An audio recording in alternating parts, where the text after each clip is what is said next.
হে বাবা বিশ্বকর্মা, তোমার জন্য দুবেলা দুমুঠো খেতে পাচ্ছি।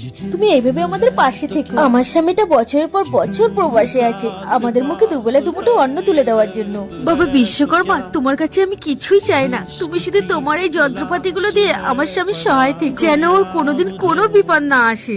দেখো কাণ্ড, লহলক্কর নিয়ে আমার মা আবার ধূপ ধুনে দিচ্ছে। কি এত বড় অপমান! তুই জানিস এটা কোনো সামান্য লোহা না, এই লোহা পিটিয়ে আমরা দুবেলা দুমুঠো খেতে পাচ্ছি। আর যে এই এত সুন্দর পোশাকটা তুই পরতে পারছিস, আর আজ যে তুই চিপস খাচ্ছিস, তুই জানিস এই চিপসের টাকাটা কোথা দিয়ে আসে? এই হাতুড়ি পিটিয়ে আসে। আর এই যে তুই স্কুটি দেখতে পাচ্ছিস, যেটা চড়ে তুই রোজ স্কুলে যাস, এটাও খেতে হাতুড়ি পিটিয়ে এসছে। তোর বাবা প্রবাসে এই হাতুড়ি পিটিয়ে ইনকাম করে। অতএব বাবা বিশ্বকর্মাকে তুই অপমান করিস না। মা সরি।